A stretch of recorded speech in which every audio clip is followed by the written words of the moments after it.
Welcome to the Tuna Gear podcast. Here's another episode. I'm Andy. Danny is back in the hot seat after his procedure yesterday. I hope your bumhole's better, mate. Today we have Mick Ward on. Mr. Fish himself, flew in from Jersey. Thank you, mate. Cheers, sir. Very much appreciated. We are well lubricated for this one. I'm 4 pints of Stella to the goods. I told them, I'm not too sure what don't put alcohol in me before this. And then we started drinking at 12 o'clock. I just said you gave me 3 pints, and you just run me as 4. Yeah, it was 4. Yeah, you were on Carlin though, so it doesn't really count. It's pussy. Yeah, well, you're on Corona, mate. It's not much better than King is on Stella. So. Put me on 4 pints of Stella up. Gone. No. Gone. Well, we've got time yet because we're going for curry after this, so there is plenty of time to be well lubricated before you're going to find us in here. We've got a podcast tomorrow, and Aaron's going to find us in here slumped at the table. It's going to be a messy, best behaviour. Tricky's on his way down. He'll calm the situation right down. Oh yeah, all we need is to put Hell's Angel in amongst it. Name like Tricky, I'm sure we're going places. Mick, I super appreciate you coming over. Thank you for the offer. No, mate. I snapped the chance. Yeah, you did. I couldn't actually believe it. Catch up with, Don't say that. Don't say it's because of Aaron. Danny, not Aaron. I'm the better looking one of the combo, all right? They're kicking in already. Danny, don't tell me it's because of Danny, because you're going to make his head even bigger. It's been a few years since we've seen each other. So, is it really? Yeah. How did you two first meet then? What? On an internet dating site, actually. Grindr. I mean, so obviously socially was through social media, the growth of the industry, but the first time I ever met him in person properly was a total sea fishing feature, and we went over and covered G-Bass, but we spent a day over at Jersey, and I went in because they said, go to Mr. Fish, because obviously I knew the background, and I popped in there. It was totally unplanned, and we just whipped in quickly. Other than that, yeah, socially. My little TARDIS. Yeah. My little shop. So I can claim to actually be in, I have gone in your shop. It was very, very briefly. As we were talking about earlier, my mate lives in Gorey Village. Yeah. Shout out Dave Rowe. A legend of a lad. Yeah. And he moved there. And what an island that place is. Yeah, I love it. I've travelled the world and I love going home. Yeah, I don't blame you. I'm coming home with you. To be fair, it is. It is something I'm very, very very special. lucky to have been born and brought up there. Yeah, it's gorgeous. Everything about it. I don't know. We've already said it, but can't thank you enough for making the journey across. I mean, 35 minutes in a plane. Don't talk it down because it sounds amazing. I was first class. First class. Caviar, champagne. oh, you do. Exeter International Airport. Yeah. We did the whole. But no, on a serious note, mate. I mean, when I reached out to you about it, you were quite excited about it. We were very, very new then. Yeah. The fact that you've travelled over means the world to us here. So thank you very much. Yeah, thanks for the offer, and it's nice to catch up with you guys and chat about the shit I love, which I talk about all day, all night. Yeah, because I think I still love it. So. Whether you like it or not, you're very pivotal in the modern lure fishing industry. Without you, I don't know where it would have gone. So I think you've got a good story and a good history within the industry, and I can't wait to learn a little bit more about you. So yeah, it's been so long. So from talking, there's so much to talk about. So from talking to Danny, he was saying you were the first one that was sort of stuck your neck out. I didn't even realise I was. And you were the first one to really put it into the tackle shop and sort of back it and put your money where your mouth was. Being where I am in Jersey, it's like a stepping stone from France, which is where a lot of our fishing tackle is. You're closer to France than you are to the English. I can see France from my house. Well, not now. Moved house, so that's bullshit. I live in a valley now. The other side of the island, Gorey Village side, you can see it on a good day. Stand up on that castle on a nice clear day. So, a lot of our influence cheese. is from the French industry. So with us using their styles and their laws, didn't realise the UK weren't doing the same. You know what I mean? We've all grown up from kids fishing with whatever rods we could get and red gills. got in. Yeah, exactly. No, I'm talking about fishing. as kids digging bait and your mates. That's all we had when we were younger. We had no money. We had beaches and bait and rods from our older brothers and scrounging, selling golf balls to get enough money to buy some hooks and some fog line. And you'd spend all day digging bait, get about 200 bloody white ragworm, a prize bait, and go and use about 10 of them down the harbour and throw the rest over. The best thing was with your mates enjoying fishing, and you just get into it more and more and more. How did you start fishing? What? That was it. That was having no money, having two older brothers that were commercial fishermen by the time I was, they were a lot older than me. Their hand-me-down rods, probably using a boat rod and a knackered old Mitchell reel. And just having nothing else to do but to go and dig some bait, pick some crabs, get down the harbour or a rock mark with your friends and have just the best summers going, We were so lucky. And then, as I was just about to say, I'd bought on the odd metal. Back then it was a yan. I still use them to this day. A ragu yan, hugely popular in France and in Jersey. Everyone uses ragu yans. We just call them yans. In fact, in Jersey, any metal lure is called a yan because just a generic name. It's just a generic name, but it is a French brand. Anyway, years later, I was catching pollock. I'd outfish my friends with these yans. I liked my lure fishing. I'm talking about a horrible pier rod. 20-pound fog line straight through with a 20-gram yan on, pulling out pollock down at the, I just loved it. I just did like my lure fishing. And float fishing was my other thing. Loved it. Anywho, lucky enough into my fishing. Fishing sort of saved my life in a way. As we all went off the rails in our teens. You do it, don't you? Yeah. And then one day you're like, I got to get my shit together. I'm losing my friends, my family. I'm losing everybody. What do I have all? And even then, I was a wreckhead. I was there at the beginning of the rave scene. You can imagine we had parties that went on for Mitsubishi's going down like that. We partied for years. I'm not talking about, that was a mad weekend. Fuck me, there's like whole years I can vaguely remember what happened. But even through that, you still went fishing with your old friends and, ended up, like everyone does, in the shit. And I was like, got to get back into my fishing. And one thing led to another. And anybody who's got an addictive nature, like I have, going to get into something you get into in a big way. It was probably Eddie that had the best tackle shop in Jersey, He's a good guy, man. I was probably his best customer. I'd work extra jobs just to pay for my fishing tackle because I didn't have the money. Is this your old boss you were talking about? Yeah. Okay. And I loved it. I was fishing in the Jersey Fishing Club, became club champion at match fishing. But once I started lure fishing in the mid-90s, it just took over. My bait fishing, because I always found that back then, lure fishing was something you did when you had your bait rods out. You'd chuck your two beach casters out, whatever you're doing. You'd be, I'll get my spinning rod out. Because that's what they were, spinning rods. Yeah. And you'd put on a metal. Yeah, of course. Or you'd put on a Rapala. Because that was literally all we had. Yeah. And there was very few people that would actually go. They were out and out. There wasn't anyone. There was an actual lure fisherman. That was all they did. But the more I did it, by the mid-90s, I was like, I'm actually preferring this lure fishing crack than... And this was using a carp rod back then. A Shakespeare reel this size with 12-pound mono on. Yeah. And I can remember, and this is, I told you before, I call it BC. It was that long ago because it was before computers. Yeah. I didn't know anything. And I realised that I needed a thinner line. I needed to cast. These Rapalas were great lures for catching fish, but shit for casting. They just needed lower diameter on the line to get it out there. So I said to Eddie, I want to put braid on a fixed ball. He's like, you can't do that. It doesn't happen. And I was like, and not only Eddie, everyone's sort of opinion was you can't put braid on a fixed ball reel. And I was like, no, I think if you get a good fixed ball. So I went mad, and I had no money. Again, working all day Saturday and all day Sunday as a fishmonger just to pay for my fishing tackle so I wasn't taking anything off the family.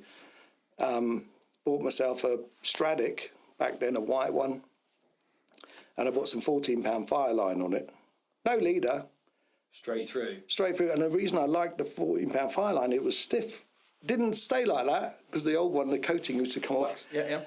That's a whole. Mine was new tape power cable. Yeah. That was my first introduction to braid when I was. But I loved it. So then I had this. Told I was mad spending that much on a reel for lure fishing. How much was that reel? It's about 90 quid even back then. So When we talking? Late 90s, 90. That's like a 300 odd quid And reel. Stradic was the OG back then. I mean, it still is now. I mean, that is the base of most. If I still had that reel, I'd still use it. It was rear drag back then as well. Yeah. The Like old baitcaster style, really. Yeah, just a rear drag. Yeah. So nothing up, just Was that just a double handle? back. Yeah, double handle handle. version. Yeah. Yeah. Double And then Yeah. They were white. They were bright. like a method feeding rod. They were white with a they were fighting drag at the fantastic. back, and they were proper old school. But then I found I could. Anyway, it goes on, and then I'd say from the mid 90s to about 2000, they were fine. What I was using, I found I needed longer and longer and longer rods. I ended up getting a 12-foot Abu Zeus, Radical Zeus, it was called, 12-foot spinning rod, because I wanted this long length because I was shore fishing then. And I've been covered with a lot of boulders, and I found with the height, if I was using a deep lure, like back then a sliver, Rapala sliver, I could fish them quite shallow because I had this 12-foot. I could lift this rod up high, I could cast it a long way, I could hold it up high and get these deep lures shallow, and I could fish them deep. I'd find the structure in the bottom, try and work out when I could lower the rod. This was all going great. So it wasn't to do with like compressing the rod then for the cast using the longer rod. It was literally the length was distance because the lures were shit at casting. yeah. I was trying to get the line as thin as I could to help with the distance, and boulders and structure, and making one lure fish at different depths because of the. I could lift it up. If you got a 12-foot rod up high and you got a lure that goes 10 foot deep, you can actually get that lure to come up quite shallow, you know. So it's quite handy when you're coming up and You're over. almost feeling for the knocks as you're coming through and then working it up. And after you fished a mark for a while, this is when I used to fucking know about fishing, you know. But anyway, this was all going great and I enjoyed it. And then about 99, 2000, again, up to that point, we only had Rapala, a few Yazuris, and some Storm lures. Crystal minnows. Yeah. I hate them. Never liked them. The best Yazuri lure ever made was stopped being made years ago, and I never. Why didn't you like the other ones? Just didn't react properly, or just didn't catch fucking fish on them. I just thought they were... that is the acid test of I don't know what it is. it? I just don't like Yazuris. There's a few Yazuris I like, but very, very rarely. I tried and tried and tried. Things like the Rapala sliver was just great. The magnums were fantastic. There were the tail dancer, the deep one, but they don't make that one anymore. There's a small one. I swear I was the first person in the United Kingdom to catch from it because the day they arrived in Eddie's shop, I bought one and went to a market down at La Coupe and I had 3 or 4 beautiful fish on it. And I actually sent a photograph to Masterline, who was selling them at the time. And I was like, Malcolm, I've already caught a fish on... it was that day. Anyway, I used to like a deep lure because I could work it at different columns in the water. And I found... People would say to me, you can't use a deep lure here because it will snag. But if you think about the bib on a deep lure, it's like this. And if you're coming along, the first thing that hits a rock, because it's pulling from here, is the bib, and you feel the bottom and it trips. Off, yeah. Now, So if you pulls got the hooks up high. yeah, well, it knocks it up. Yeah. So you go, oh, there's a bed, and these were floating lures. But So with you a naturally shallow wanted to come lure up. back then, look at me, all Spock. Shallow lure, because they run straight, sometimes your treble would be the first thing that snags Yeah, and you're no, fucked. yeah. So I used to like a deep lure. Again, trying my best. Not to lose them, feel the bottom, work out, and I cast, I think, I get about 10 cranks here all the way down. Then I've got to lift it up because there's a head there. And then I can suddenly put it down again, and I could get these lures, like I say, shore fishing. And then about 99, 2000, Andrew Sivray, who's a well-known angler and, was an angler, a marine biologist in Jersey, was started using Lucky Craft. He was the first person I saw using a Lucky Craft Sammy back then. And I was like, I couldn't believe it. In fact, Henry, who you had in last week, Henry Gilby, he was doing everything about fishing then. He wasn't solely on lures. He came over and done an article with Andrew, and it blew my mind. I remember it. It blew my mind. Seeing, I think it was an article, and I think he did one of his episodes with him. Yeah. And I was like, I can't believe this. Surface lures. So I got a couple of Sammys, but of course I've got this 12-foot rod. I was like, what the? I can't work this lure. A tool that was great for the diving lures, but then when you flipped it to the surface, and I suddenly was like, hang on. So then and the whole spinning rod thing. By the time I got to this Zeus rod, I'd had about 5 rods. Again, because I was trying to find what I needed. I suddenly had to rethink everything because I suddenly want to use a lure that I've got to work. Because before you used to just cast out a Rapala, and all you have to do is wind it in. Yeah. The most important thing was getting distance and a bit of manoeuvrability for landing and moving the lure. So I realised I had to work a lure. Now you try and work a surface lure with a 12-foot rod when you've got especially back then when they weren't as refined. You're still talking spinning rods here. I'm not talking about a lure rod. Yeah. These were things that were near as refined. That come down from the salmon fishing market. This 12-foot rod was probably made for a river, but a bit of a forgiving action because it's going to take tippy, but the rest of it was just if a salmon can turn in a river and use the river as pressure, it's got to be forgiven. It can't bang it off. But I suddenly knew. When they made that, they had no idea whatsoever. No, the whole UK market didn't have it. Yeah. So then I'm like, okay, I need a shorter rod, and then was getting shorter. I thought I need a shorter rod. That wasn't quite right, and I was. Did you go down to like 10 foot? Probably 10. Still not right. I think after that I got a Daiwa Samurai, which would have been around 2000 that come out, and then it was a nice rod. I think I used it for about half a season. So I was in Eddie's shop,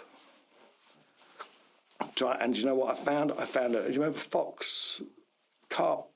Do they still exist? Yeah, Fox. One of the biggest brands. Yeah. We sell a load of it in the shop. Oh, do you? Yeah. Freshwater. Yeah. A Fox 9-foot stalking carp rod. I found it had big eyes on it. I thought, was a fixed spool? It was a nice rod. And I thought.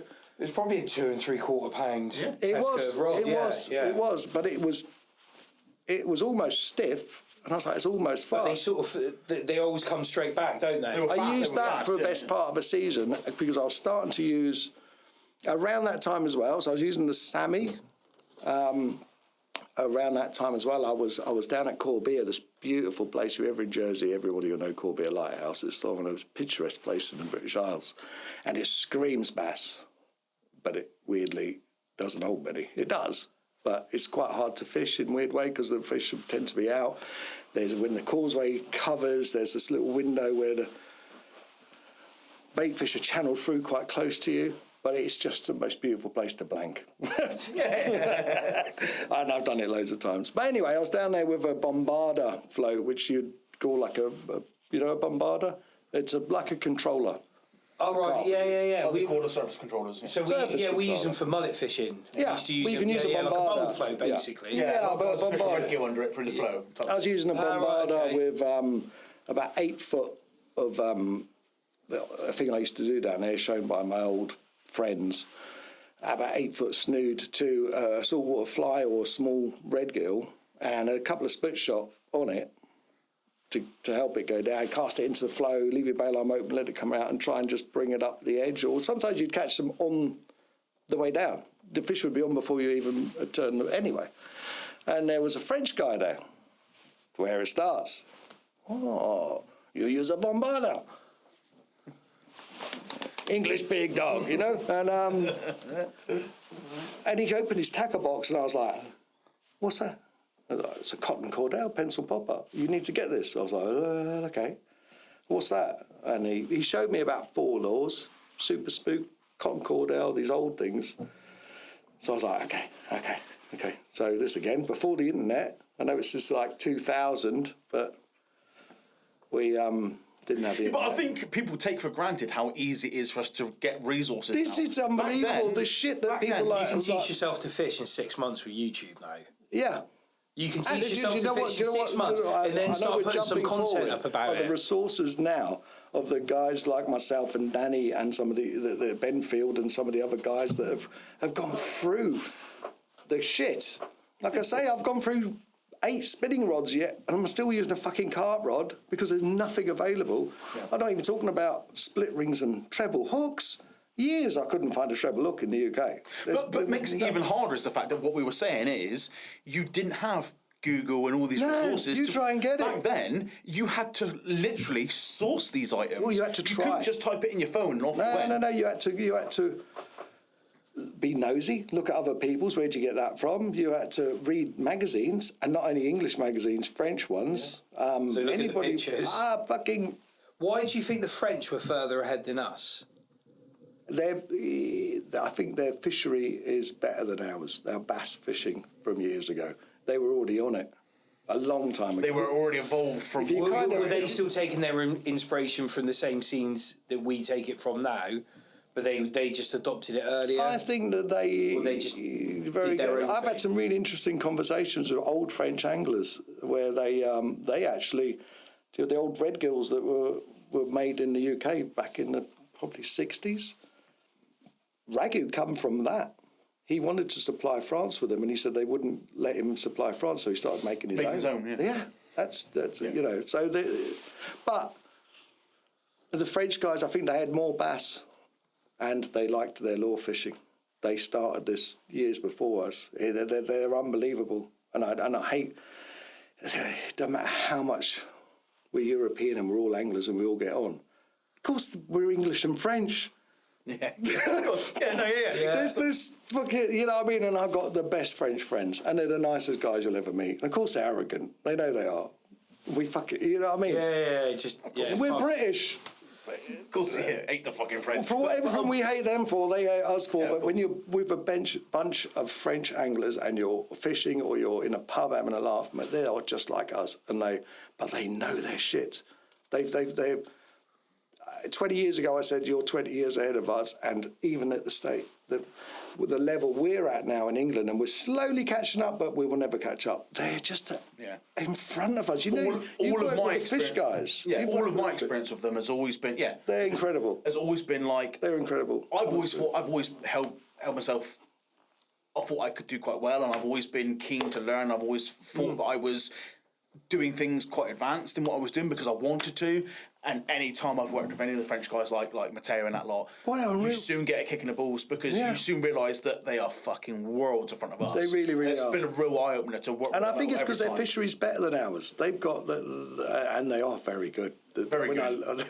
I didn't realise they were so far ahead until... They really are. I use VMC hooks on my stingers. It's a French hook. Mm-hmm. Is it? Yeah, French hook. I got them through Sean at Europe. I stumbled upon them by absolute mistake.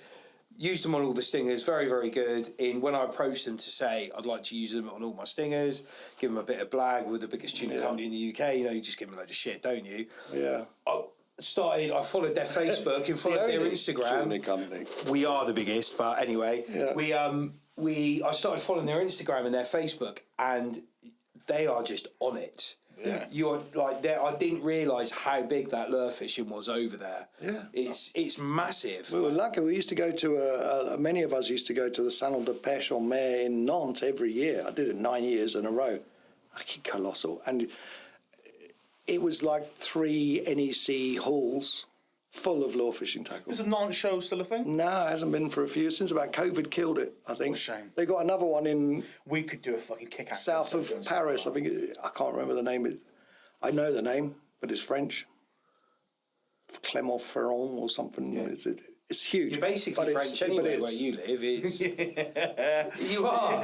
You go around Jersey, every street is la da da. But It's like I say, we're a stepping stone. Nice. You're closer to them than you are to us. I mean, the Jersey thing was, part of British, but closer to France. You've got that kind of mingle of... Do you think then the Channel Islands picked up that whole lure fishing scene before even hit the UK? Absolutely so. We're getting to the point where I'm trying to use surface lures, doing the Billy Connolly thing here. We're getting back around. Slowly getting my rod shorter. now down to 9 foot, and I'm trying to find a faster action rod. A Shimano Speedmaster's come out about 2001, I suppose. Groundbreaking. And then they did a Lesath, which was 350 quid back then. Sea bass rod, sea trout rod. Yeah. Yeah. When was that? 2001. No, this is getting a bit later. The Lesath was about 2005. I So think. that was and still And is. you That's probably an 800 quid If you rod take new money. if you take away JDM gear, Lazarf is the European. But by this time I was working for Eddie, so I got it at trade, or he probably gave it to me. So I was lucky in that respect. Was that the one with the metal handle? No, it had. It was like a mahogany. Yes, wood, Like a the fossil mahogany. wood.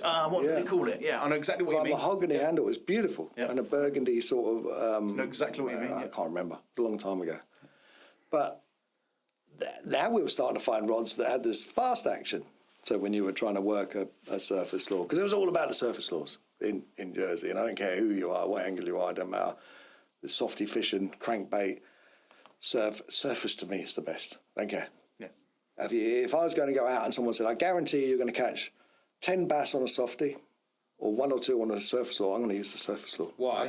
It's just fucking something. Awesome. Is it a visual thing? I think it is because, if you're using a softy or something that's under the water, the minute that bass or fish hits your hook, you and the bass or the fish, both say, what the fuck at the same time, right?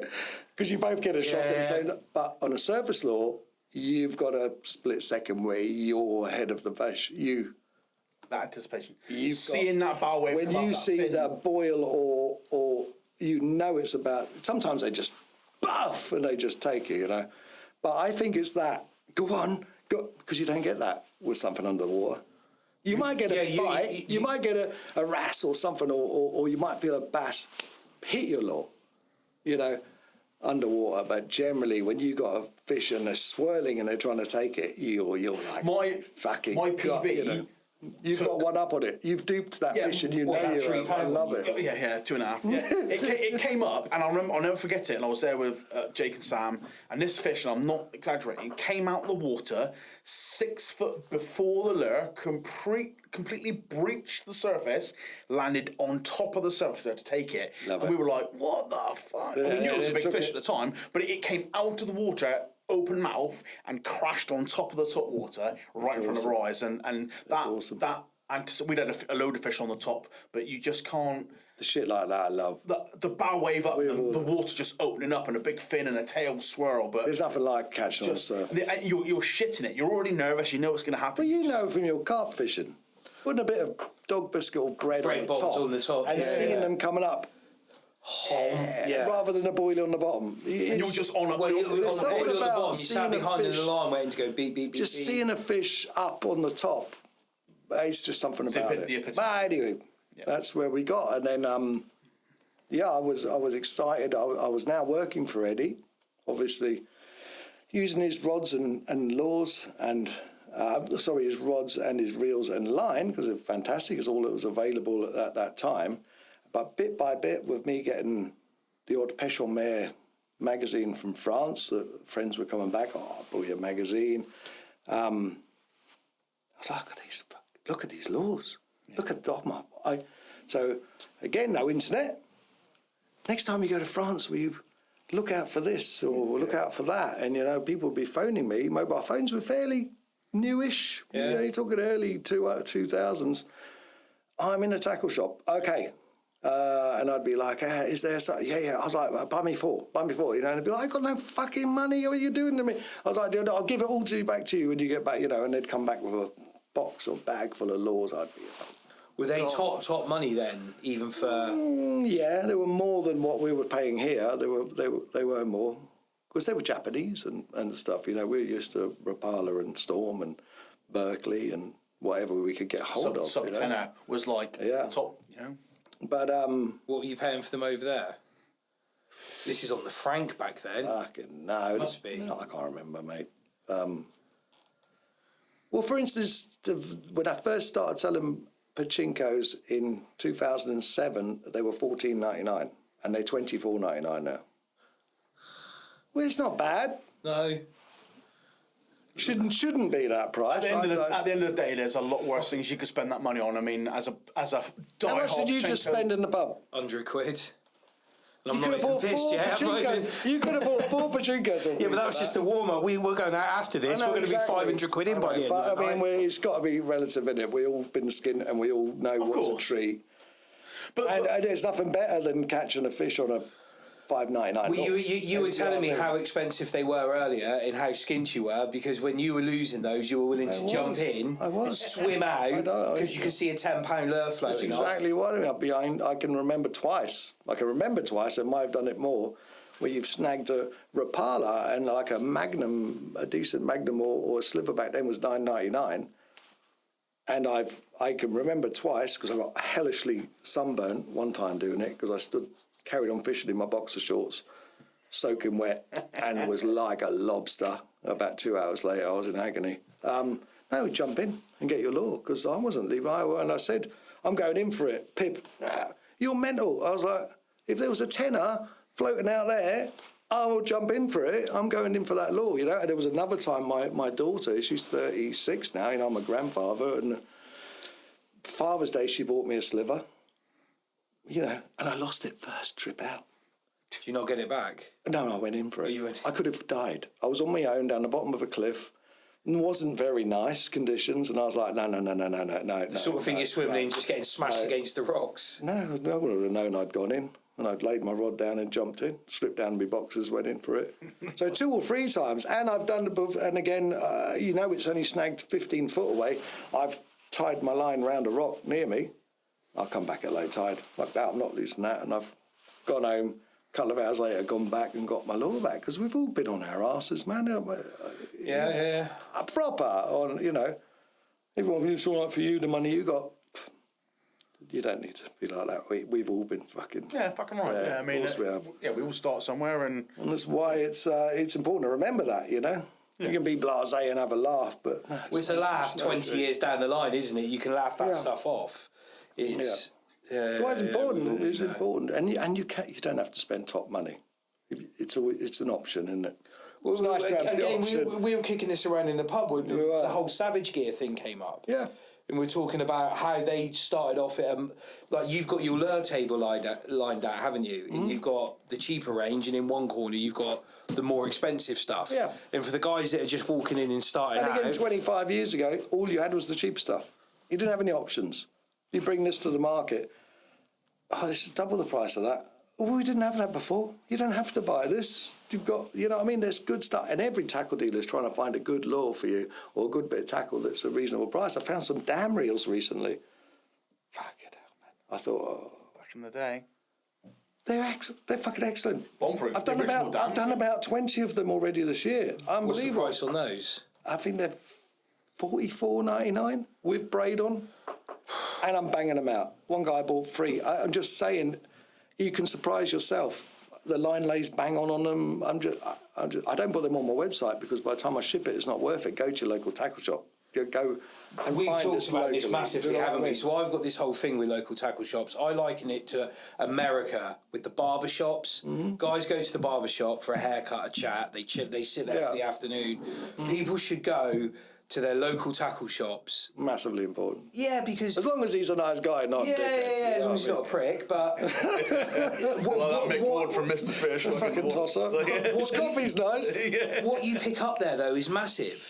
Because you walk in there, you might be after, like, you could be fishing a new mark, you could be going from bait fishing to lure fishing, whatever it is. You can log on the Angling Direct website and teach yourself about a different discipline of fishing, whereas you can walk into that tackle shop. No matter where I go in the world, if I see... I was in Sicily a couple of years ago, my wife, we were driving down the road, and she went, there's a fishing tackle shop there. I literally handbraked the car. Fucking, I was like, in Italy, it's normal. Yeah. That's good driving over Went there. in there, and it was just an old-fashioned tackle shop with shit everywhere, you know.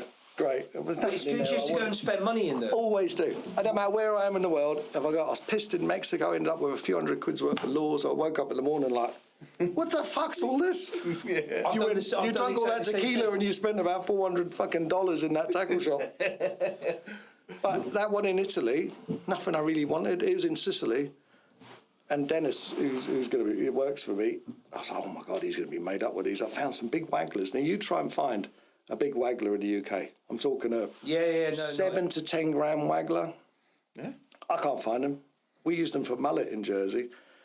I was listening to my shit fucking how many fucking of these you got? And you come out and I was like, I'll buy the lot. So you've always got to buy something. You know, I've done exactly the same thing. I always buy something in someone else's With something shop else I used to do, we had a national contract running all over the country, doing whatever we were doing.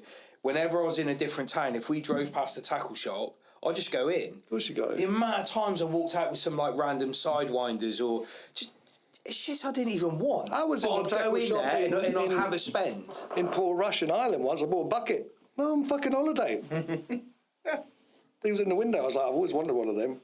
The folding Shakespeare bucket they used to have years ago, and the clear one, and you could put your aerator on the side, and it was gone yellow. It had been in the window. Their buckets for floating your rigs in to get your. But I always buy something, even if I'm.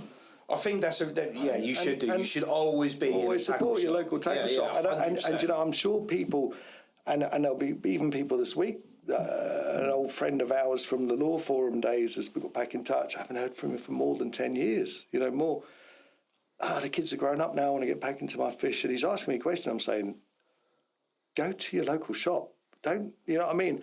And they must think, are you trying not to fucking sell me something? I'm like, no, because by the time I get that to you, I've got to add the poser twat getting stuff off a jersey. It kills me, you know. But go, and if they haven't got it, come to me. But try and support your local guys as best you can. So sometimes it's nothing. So you were saying, obviously, that you were working for a guy in a tackle shop. Was it in a tackle shop? Yeah. So what was the... what was the epiphany like? Fucking hell. The epiphany was, right, he said to me... I want to have a tackle shop. No, it wasn't at all like that. I was using his rods and reels and line, and then with me picking up lures in France when I was going over there and friends were, he said to me one day, I pulled up in my car, on a day off, I'd nipped in for something, and he said, can I have a look in your lure bag? And I was like, I mean, if Eddie's watching this, he might remember it. And I was like, oh my God, no. And he opened it, he said, they're nice. And he went, do you know what? I've just looked through your about 50 lures you got in your bag, there's 3 I sell. I was like, yeah. I was like, because you really need to be getting into these. He wasn't really into it. Then the subject came up that he wanted to sell his shop. I was excited. This is another story, how I got ultimate fishing. This is all around this time. I was excited that he wanted to sell his shop. This was going through the process. Then when it turned out he didn't want to, I had already started the process of getting accounts that he didn't have that I wanted to start selling. Because you thought you were going to take over his shop. And I wanted to put these new laws in it. So when it didn't happen, I was like, I'm going to open my own. And of course, I didn't want to open another shop like Eddie's or another Veals or Jerry's, or I was like, no, I've got to bring something new to the market. Was his just like a generic tackle shop? A great shop. Coarse fishing from maggots and carp fishing to boat fishing, his lure fishing board, beach, you know, one of those treasure trove all-round tackle shops that, you know, you can get a bit of everything from. But my thing was lure fishing, and I think he even said, I don't think you can bank too much on just bass fishing. But I was like, well, I'm going up against you, and I'm going up against all these other guys that have been doing it for years and doing a great job. I'm just going to go for a niche market. I want to... Not even for sales, for me. But there's a thing in marketing, it's called going deep in niche. Yeah, I don't know. I don't think I was that clever. I don't think I was that clever. I think I actually was such a passion for... You go deep in niche. Finding these new laws. And... I said, do you know what? And then, unfortunately, a friend of mine, he died suddenly, getting a stent in, and his shop come up. I was like, I'm going to take it over and do that. The ultimate fishing one, I've got to tell you, it's a great story. So, a friend of mine, in fact, Henry mentioned on his podcast, which I listened to yesterday, that when he was at university, he used to fish with some friends. One of those friends was a lad called James Leto, or James and Andrew Leto. Very good friends of mine. He used to share a gaff with them. We were best of friends. So it's all a weird circle from before Henry was famous. We've kind of known each other. James was working on the marinas for a little while, and he saw lump of seaweed he was pulling out of the marina, and there was a fishing oil mixed into his lures. Gave it to me. I was like, oh my fucking God. Because I swear, right, I used to draw pictures. So I'd have a super spook, and I was like, I want a super spook, but I want it to dip there, and I want it to pull from slightly under the chin, because I want the head to pop up a bit better, and I think it's going to walk more. Yeah. I was designing what I wanted in my head, and then James come up to me, and I found this, and I was like, it was a Saurus Frosty. I'd never seen one before.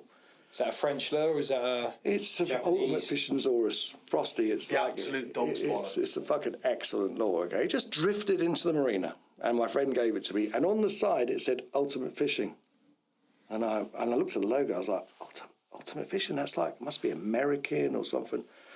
Anywho, a friend a few months later brought me back a Pêche en Mer. Oh yeah, they were in France. They picked up a magazine at the train station. And there was an advert for, it was like a double whammy. Advert for Z-Claws, and at the bottom had this Ultimate Fishing logo that was on the side of this lure, and I was like, oh my God, they're French. Okay, all right. So the next trip anyone was going, I was like, can you go and get me some of these Z-Claws and these Frosties? This is how it fucking built up, you know? And on that magazine, they had the Ultimate Fishing phone number. Oh, fair play. Before the internet. Yeah. I'm phoning up and a lovely guy. Bonjour. Literally, one of my broken French. I can speak about fishing tackle all day long in French, but you know I'll get away with it.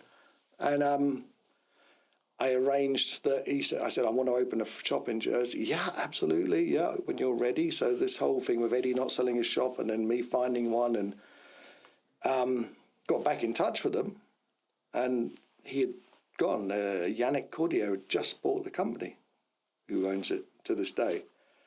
Of course. So I met up with two of his reps in Granville, got absolutely arseholed. I mean, I don't want to make your podcast sound crude, right? But I was so drunk I shit my pants. Yes! It's our average listener age is somewhere, what was it? 32 to 45? I was you doing the podcast barefoot from now on? Is this a new thing? Yeah. So drunk, yeah. Shit your pants. Farted and I had shorts on. Did a shot? And it ran all down my legs. I was fucking annihilated. Right? Mate. Introduction to the professionals of ultimate fishing. Got on like that. So you found one of their lures on a bit of seaweed and then shit yourself.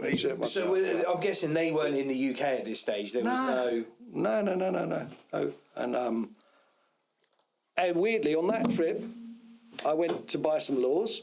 So one of the French guys in Granville said, they sell a lot of fishing tackle up at the garden centre. They've got a lovely... I went in there, oh my God, man, there was a whole wall of lures. I was I got a cardboard box. No fucking basket. I had a cardboard box putting all these lures in. And then we were walking towards a rod rack, and there were these red rods on the rod rack. And I went, oh, how fucking horrible are those fucking things, right? I said to my brother, oh my God, they look shit, don't they? And as I'm walking closer, each step I took, I could start to notice the eyes on the rod and the reel seat. And I was like, I got a funny feeling these are going to be really expensive. And I picked one up and I was like, oh my fuck, it was a rod bar 270. And I looked at the price and it was about 300 euros. I was like, fuck. But... bit of a step up from the fox stalking sticks, you know? Yeah. And I was like, holy shit, man, this is fucking beautiful. So doing that thing in the garden centre, just stood there, giving it that waggle. The first thing I do on an equal section rod, the first thing I do is I pull it apart and I look at the spigot and I look at the thickness of the blank of the tip section. It's the first thing I do. What are you looking for there? Basically, the thickness of the wall of the blank. And I'd never seen a rod that weighed so little with such a thick wall. And I was like, fuck. It was as thick as a beach caster. And it was as light as a fly rod. I was like, what the... I'm talking, 20 years ago. Well, I don't know. When was this? No. 17 years ago.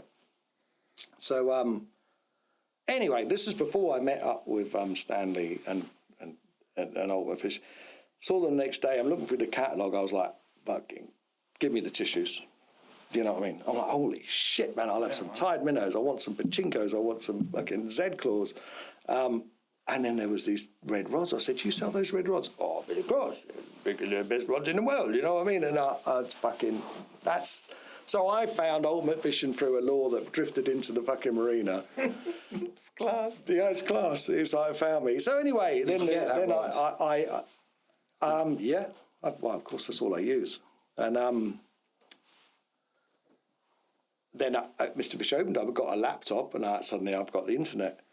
So I thought, before I have a website, I'm going to go online and I'm going to check out, you know, what people are selling these lures for, because I know there was nobody. No. I bought in anything about lure fishing UK, and all that come up was the World Sea Fishing Forum. And there was a little section on there, a little section of a very, very good forum that was kind of stagnant and not much going on. And I was like, this is mad. You know what I mean? I didn't realise. They were still talking about Rapalas and the odd things from America, and there wasn't much going on. And my aim was to make, rather than you going out with your 2 bait rods and lure fishing something you do while you're fishing your baits, or you might go, let's go and spin for a mackerel or a pollock or for a bass. I wanted to make it a thing. Yeah. I mean, you know, it was so new. I was like, why don't people just go lure fishing? Because I fucking love it. You know, I can give up everything else. I just want to go out and lure fish. And was it the mobility of lure fishing that drew you? The handiness I loved, because, you know, we're all busy. If you want to go out with your mate, and I'd done it for years, I was fishing, you know, baits. It's expensive when you're buying bait every night as well. And plus the getting the bait, either digging it or buying it or thawing it out and then going and lure fishing, you've got your bag and your rod in your car, you're having a bait and roll down at the harbour and you're like, oh, fuck it, I've got half hour. So if I could pull out some fish when you shouldn't even be fishing, you know. I was driving a bin lorry and we used to hide around the back of the harbour so we weren't going back to the yard too early. And I had to keep a telescopic rod behind there and I'd go and flick a lure. I've gone back to the yard stinking of garfish before. They're like, you fucking wanker. I was like, I can smell my fingers. I love the whole aspect that you don't have to, it can be spur of the moment, you know. And how did you find that, obviously, with the World Sea Fishing Forums?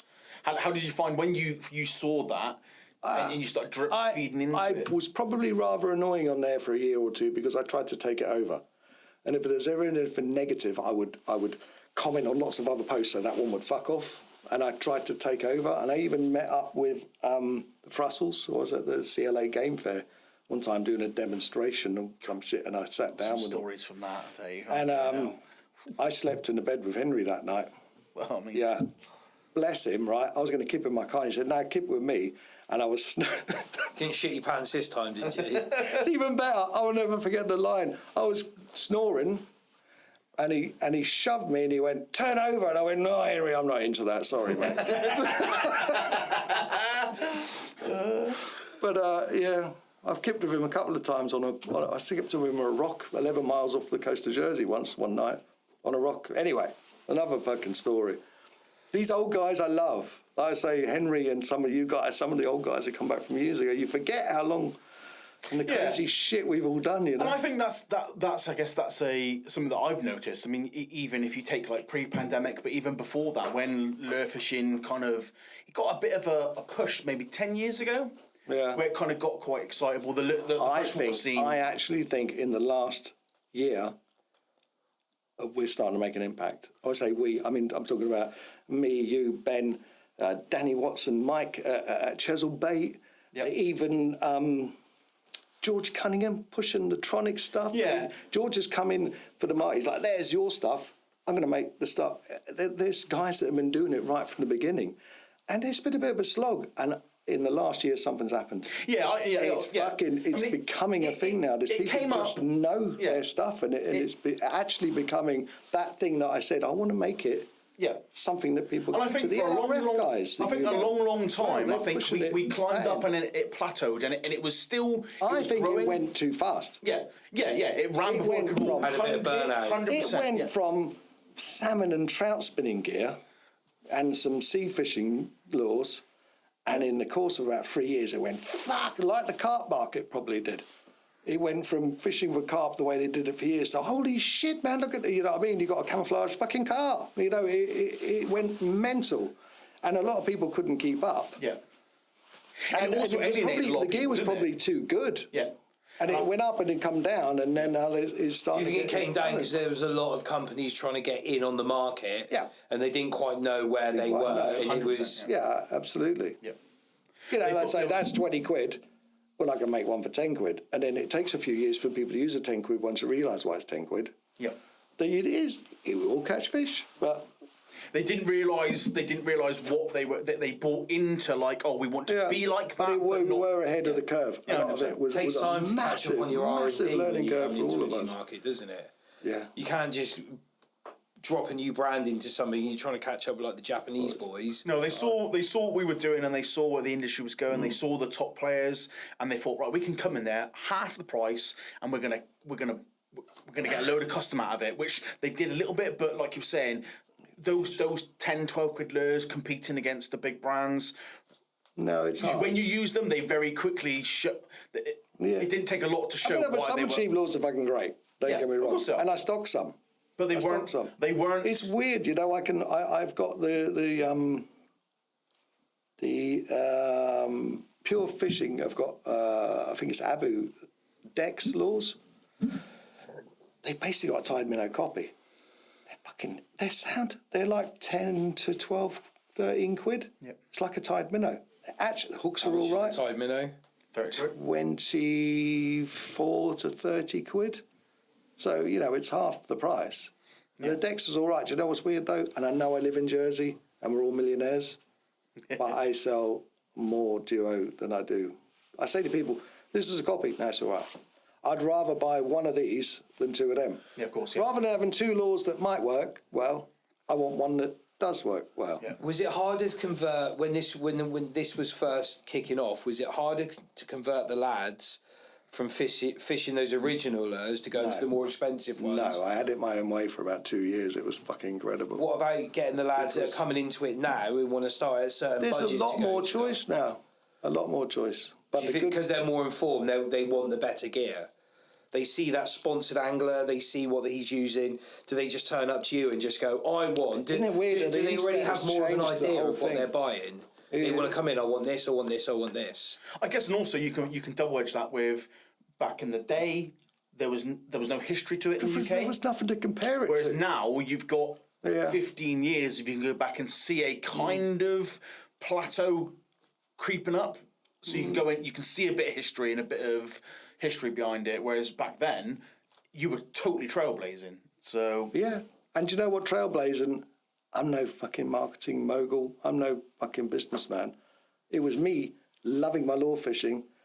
I was going out. I was fishing a lot back then, and I remember when we got the tackle house feed shallows. I got them on a.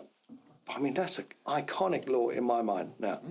Cast like a dry sock. They're shit, really. Compared to Rapalas back in the day, they still cast better than that. I mean, that's awful. But I'm saying compared to like a Tide minnow or some of the, you know, like a Ema hound, they fucking. But the day I got them, I went off to Ireland and I was fishing with Henry in Wexford. This new lure, we got to try these. Oh my fucking God, man! We were just blown away. Just absolutely. These things have become standard now. yeah. And it's not only me selling them now. I had it so good. Henry saying, these laws, fucking hell. They walk and they roll and they fucking... Was everybody coming to you for those? I did have it my own way for a couple of years, yeah. You were just shipping them all over the UK or worldwide? Good, yeah. No, only UK. Just the UK? With the world. How did The stuff off Jersey to the UK is bad enough. Have you got import duty? Do you have to pay... Sorry. No, there's no import duty. No VAT. No income tax, no VAT. How did you find then, as things got more popular, grew and were more widely accepted in the market, and like say more shops stocked, more brands were involved? How did you find going from having kind of pretty much to yourself? Yeah. How did you adjust personally with the shop to the fact that now it was a bit more widespread? A double-edged sword. I'd say more so I was excited. Fucking love the fact. I can remember at the beginning people saying to me, "You're mad, you're pushing this stuff and everyone's going to get into it." I said, "But if everyone gets into it, the whole thing's going to be bigger." More Yeah, but you want to try and keep it all to yourself. You don't promote it so much. I was like, how do you sell more and not promote it? I said, at the end of the day, I'm not going to be around forever. Mr. Fish ain't going to be around forever.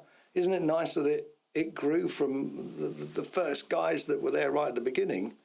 Yeah. It's not going to go down in fucking history. I'm not fucking, you know what I mean? It probably will. No, but I'm just saying that it's bigger than us. Isn't it nice that we were right? I said to you earlier, to be the first surfer on the wave. Yeah.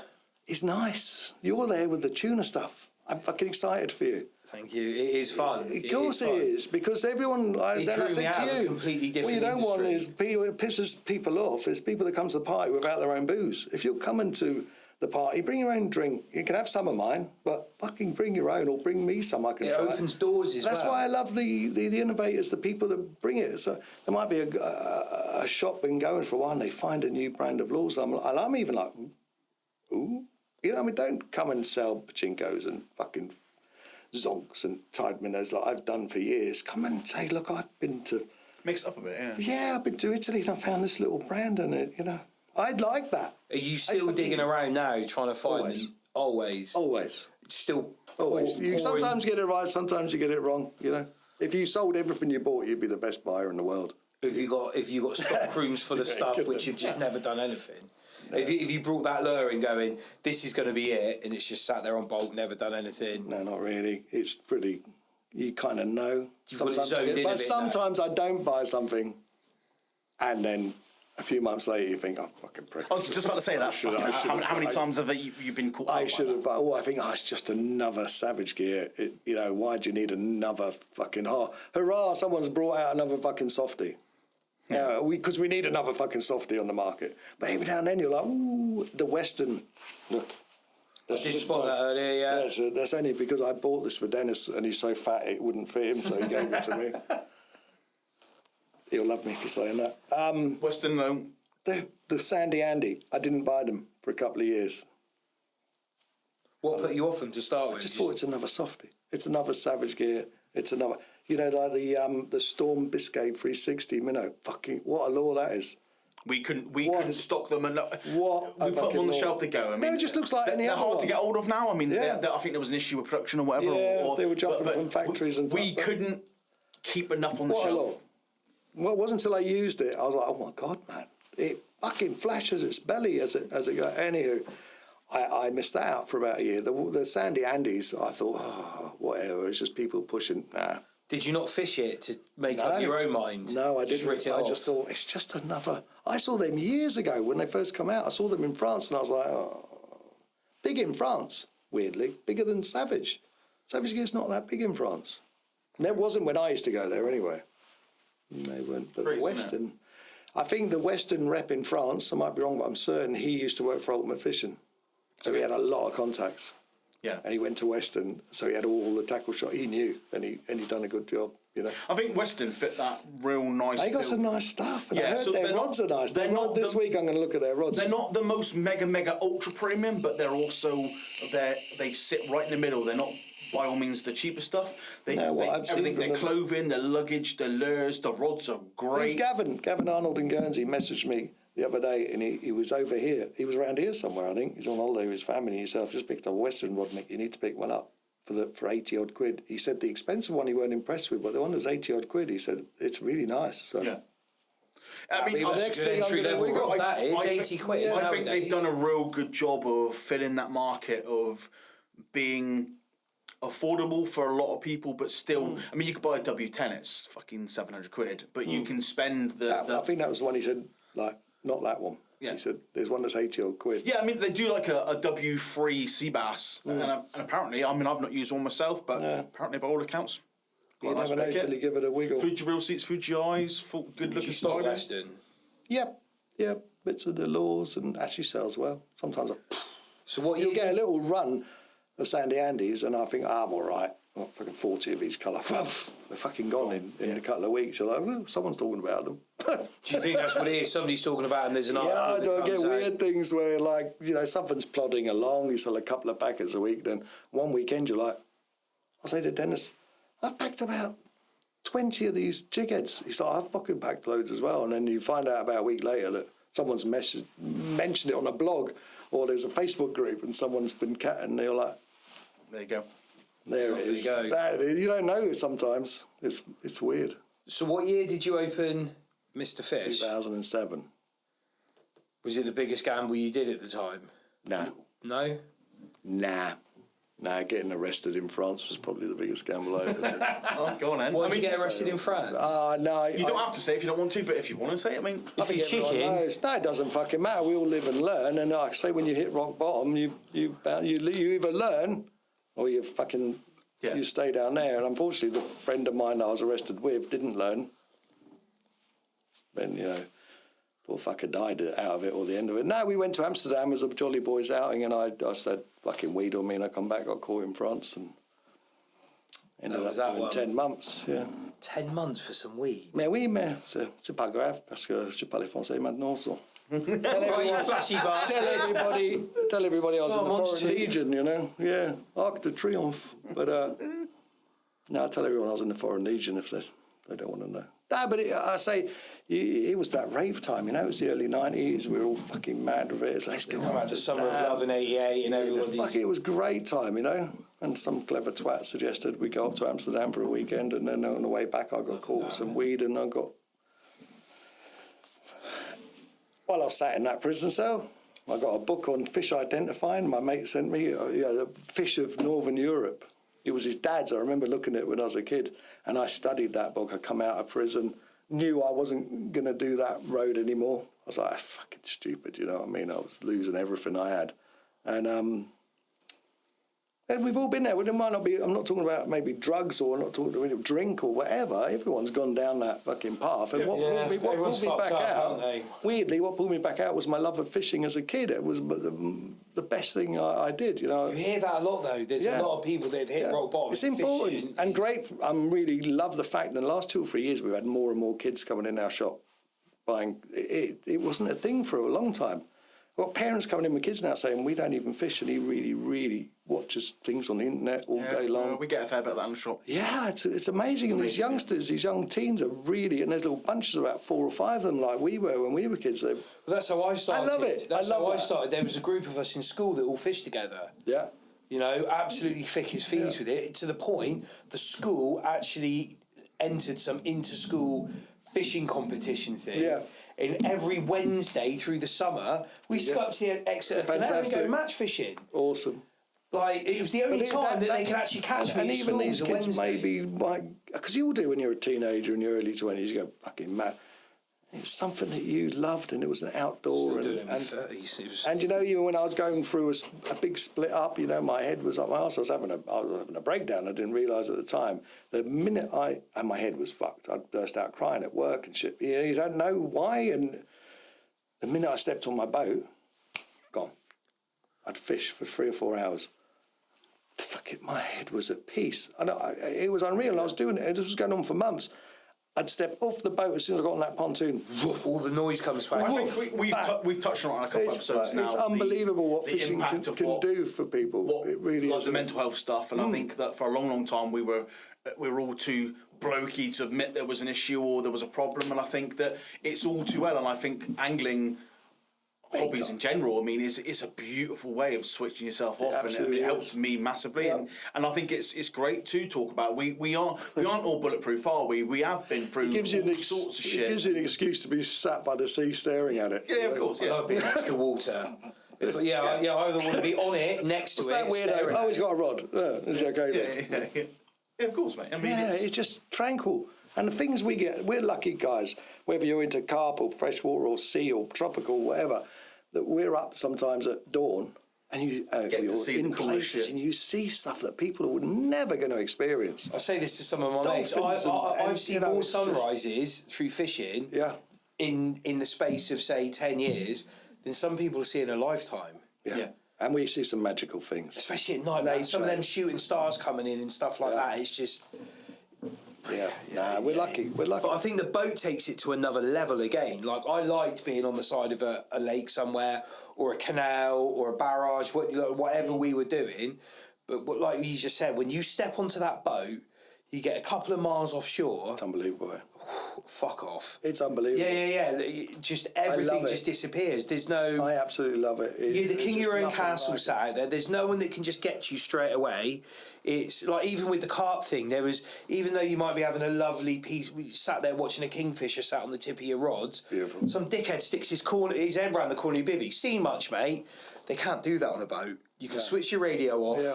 You can just set adrift. Yeah. I've been out there a few times. I was out there recently. I didn't even have the fishing rods out.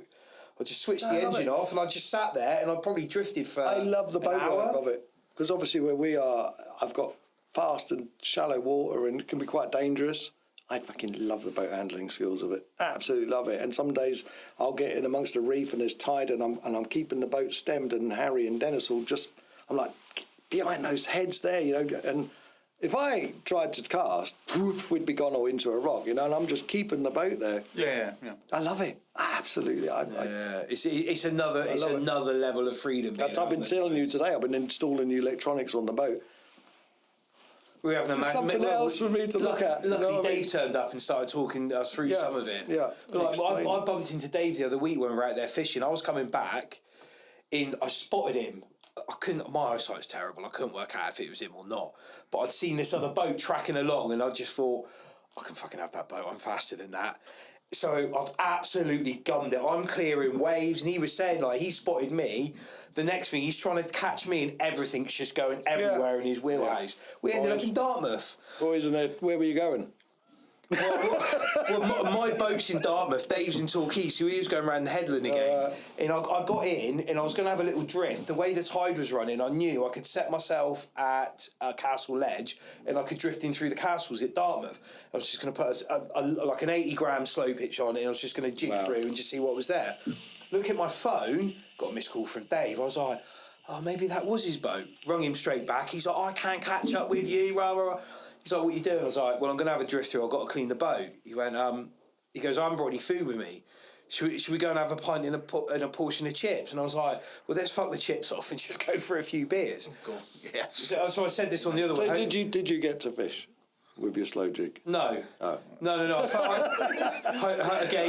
hope Jess isn't listening to this, but what I did is I phoned up the wife and I said, I've got to clean the boat at the marina, and we went up and parked up in Dartmouth, and we just went and sat in the pub. Oh, brilliant. Yeah, had a load of... But then we were having the same conversation. We were walking back from the pub, mildly staggering from the pub, and he went, how many people get to do this? Yeah. Walking down Were you both Dartmouth, on your own? Both on our own boat. That's awesome. Which are both moored up either side of the pontoon. Yeah. There's people there's all the tourists sat there, and our boats are sat either side of the pontoon. We've climbed over the rope, walked down to our boats, had a handshake, see you later, mate. He's gone that way, I've gone that way. It's something special. Yeah, you just don't get to do that. We've all done it. And we are lucky. So, I mean, we know that, well, I know, but you've enjoyed a bit of travelling with your fishing? Yep. So, obviously that's been enabled through your love of fishing and the trip of a lifetime, I told my wife. Yeah, of course. I'm on my 10th trip of a lifetime. Yeah, well, I mean, so what inspired you to? Did you have like targets? Were you like, oh fuck, I need to catch one of them, or was it just you were in a position that enabled you to be able to do it? I don't mean to keep banging on about Henry, right? But I had to go to Rost in Norway because he went up there and I saw him catching coalfish. And talked about the coalfish, didn't we? Yeah, the big coalfish. Spanking them on a spinning rod. I had to. I ended up on my Super Mix 240, my plug-in, my bass rod at the time, and I had a 31-pound coalie on it, and that was the epiphany. It took me all week to make my rods lighter, my jigs lighter. I started with a heavy rod and a 200-gram softy, and I ended up all the way up to my spinning rod with a 50-gram jig head. Fuck me, man. I mean, we had a great week. I don't want to go back to Norway. Were you up there with him? Or No, there was a bunch, like normal, 9 of us, I think, from Jersey, went up there. Just a bit of a trek. Had you spoken to him about it? You just saw his article? I saw his article. Thought I'm having a bit of that. Rust. It sounds like rust, so I'm going there. Yeah. How quickly from seeing the article to being there were you? About a year, I think. Okay. Yeah, what a place. What a But I don't want to go back to Norway. I keep getting invited, but I had such a great trip. I don't want to spoil it. Been to Oman fishing 3 times and on holiday once. The best trip was the first. I went surfing. I went driving dune buggies out there. Went to the Grand Prix with the old man in Abu Dhabi, and we ended up down there in the desert. Man is at. Well, I just Spanking absolutely out love it. GTs. I didn't get to fish. That was the one. We were only there for 4 days. Well, I went there for 2 weeks last year with my wife just for holiday. I took a rod, but I didn't even use it because I wasn't really in the fishing area anyway. I just love the people and the place. Very friendly. Unbelievable. Very hospitable. Massively. Like, it's their culture to welcome strangers. It's when we were over there doing this sand buggy they just talk to you. They give you stuff. They just go, you're on holiday, have a coffee with me. They are just the most nicest people.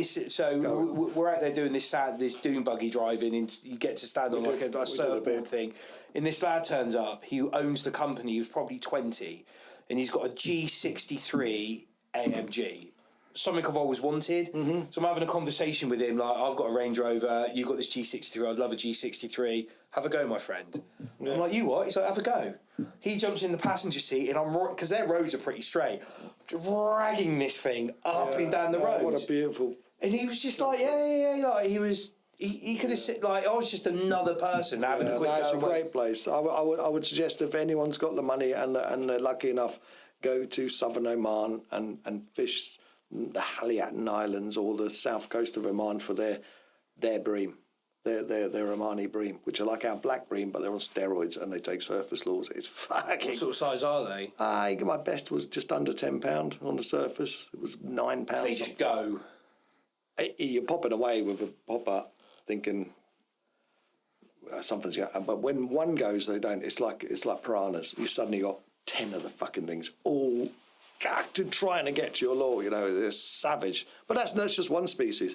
We caught 36 species between us in a week. Unreal.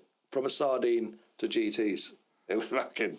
Is that on boats or you awesome. shore fishing? That was on boats. We did a bit of the following year. We went and stayed on an island, a bunch of us, for a week on one of the islands, which are very desolate. It's just rock. And we did a bit of shore fishing there. That was fun. But it's mainly boat.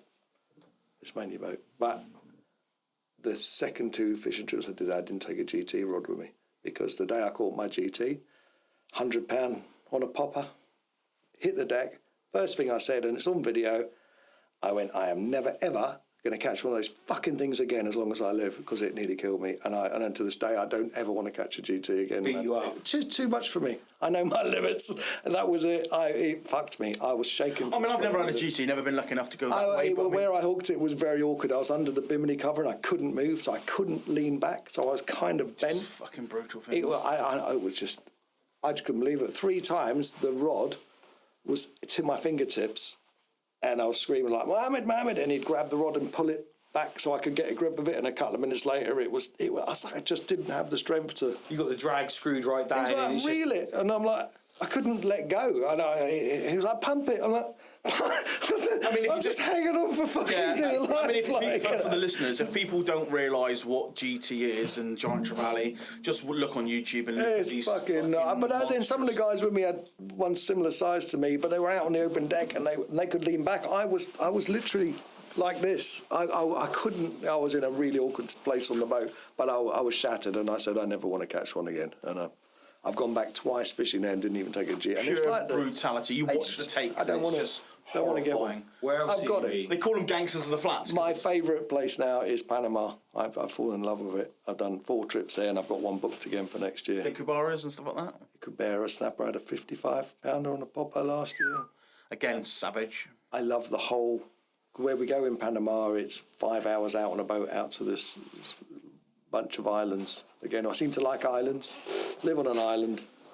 Go to Norway, I go out to Lofoten Islands. I think it's an English thing. I think it's we live on an island. I went to Oman, I go to the Haliatan Islands. I go to Panama, I go out to the Los Perlos.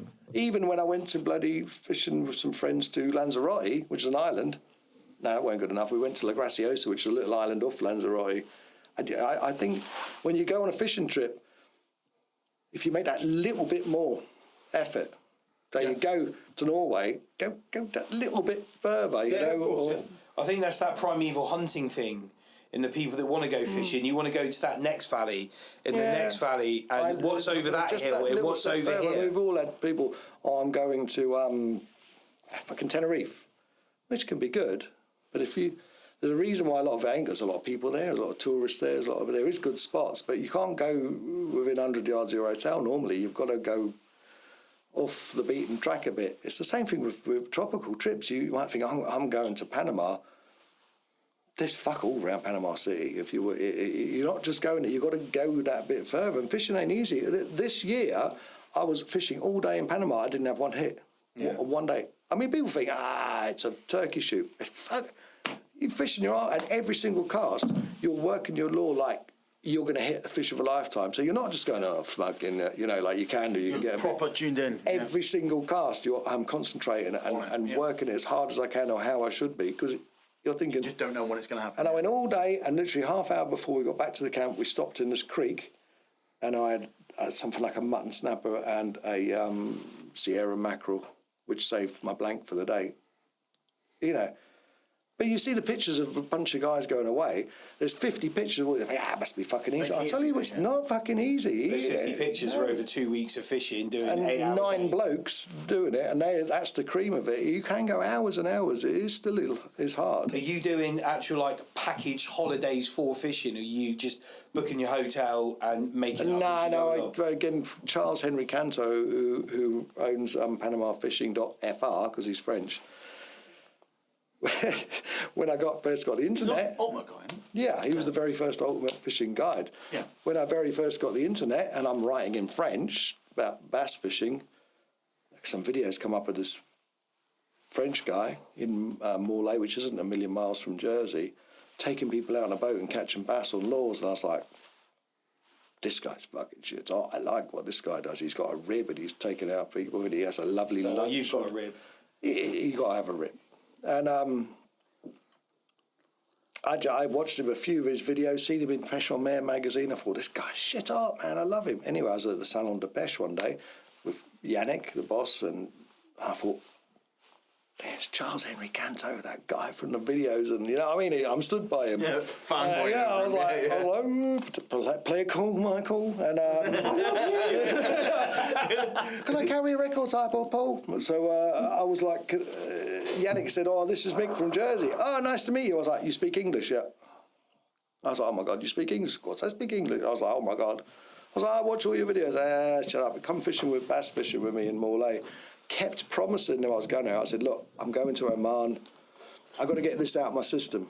Because he said, I'm gone to Panama. I've set up a camp. Come fishing with me. I did 3 trips to Oman, and by that time his camp was shit up. Went out there, oh my God, I've just fucking fallen in love with the place. It's expensive, but it's 5-star. The food. How long did you go for? About 10 days. It's only 6 days on the boat. I don't... People want to know because it's common to talk about money. No. People are going to go and look at this. This is the thing. No, it's a trip of a lifetime. It's about $5,000, which I think that's pretty reasonable. No, but that's Panama. Is that including flights or is that just no? No, yeah, that would be including flights. It's $4,000. This year was $4,900, and then your flights on top. Within the flights are about $4,500, isn't it? Plus your flights, yeah, but. The sort of thing you're doing in the distance you're going. But you know, the minute you step off that plane, you are catered for 5-star. I mean, unbelievable. I've been to fishing camps and you don't. I've shared that. I mean, I've been to fishing camps that are more expensive than that, and I'm sharing my bedroom with cockroaches and shit. This is fucking this is unbelievable. Unbelievable. The food is like a taster menu at a Michelin star. It's that good. It's fucking... And they're such nice guys. It's such a good set. This sounds like a good tropical podcast, isn't it? Well, mate, yeah. I mean, you can't believe it. You know, there's a swimming pool. You got your own beach. It's fucking. You are really because the French know how to host. You know, and they want to give you a good spread. So you've done that. I mean, that's your favourite. I only did that because I got rid of my boat and I didn't have much fishing, so I was cramming all my fishing into. Getting 1 week. Those trips. I was getting my. So is there looking forward? Is there anything else that is on your radar that you want to do, or do you think you found what you're? I kind of like Panama. I said to Charles this year, because he's the same age as me. I said, "How long are you going to do this for? Are you going to retire?" He said, "The day I wake up and I don't like it anymore, I retire." And I went, "Oh my God, man, that's exactly what I say about my shop. It's the same. I still love it. He still loves it, so I'll keep going. But no, I wouldn't mind going back to Norway. I fancy Canada. Don't know if I'll go. Or the white sturgeon, or Maybe. big halibut, or Halibut, I think. I've seen some videos. Some again, the Florida Keys, I fancy. Yeah, it's great fun. Just because it's such a diverse thing and it's quite cheap. Managed fucking impeccably as well, you know. Yeah. Yeah. In Norway, the people in the country are beautiful, and there'd be the coalfish and halibut. I'd want to go. Well, I don't know. I've done that. God. It's nice to go back sometimes and just have another little tinkle at it, though, isn't it? It's Yeah, and even though I said I wouldn't, I'd probably go back to Oman. GT fishing. No, just all the other species. Just fantastic. Yeah, I mean, I said that about the last time at Florida was predominantly tarpon and your permit, your bonefish, but I really enjoyed wading with a lure rod and small top waters and small hard lures, just fishing and I was getting all sorts. And as a young English lad going over there and a lure angler since I was a kid, to go over there and wade and catching all sorts, you didn't know what was going to take your lure, whether it be a barracuda. And knowing, I mean, the great thing with lure fishing, as we know, is it goes from a 2-inch LRF lure to a fucking 30-centimetre popper. You know, you anywhere in the world, you could catch a fish on an LRF gear, which I fucking love. You know what I mean? Is there much of an LRF scene in Jersey? That's where it started, eh? That's where we were talking to Ben about this LRF stuff, weren't we? Yeah, but now, I mean, obviously LRF, I mean, it's not really my circles, but I mean, is it still buzzing over there? Not or really. do you think it kind of... No, it kind of travelled over here? Big. I think people got out of it what they want to, because I've said right from the beginning, if you get a proper, I don't mean just a light rod, a proper LRF rod, a decent LRF braid, proper lures, and you can tune into that. You know, we used to do it in the winter for something to do.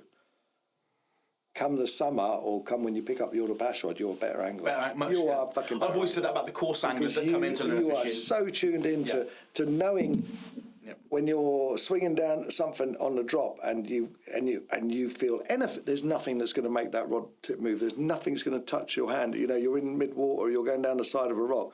If you feel that, now you watch an angler that's good at LRF, you won't get that with a normal rod. No. You can try it with a cheap rod. You can try it with a 25 quid LRF rod. You might get some, but you get a proper Japanese rod, and they fucking know what they're doing. And that hollow tip, or especially the I always like the solid tips. When you see something, suck it in, man, and you strike. You're out fishing everybody. But then you relate that to your 7 gram or 10 gram jig head in the spring or the summer.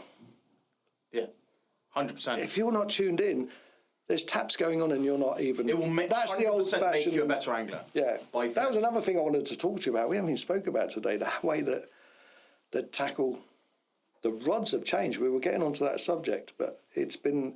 And again, as a tackle dealer and fucking lure and tackle addict, new stuff impresses me. And watching how the action of rods has changed even in the last, I'd say, 3 years, it's been awesome. Well, let's dive into it then. I mean, awesome. It's changed, and it's got a whole new dynamic.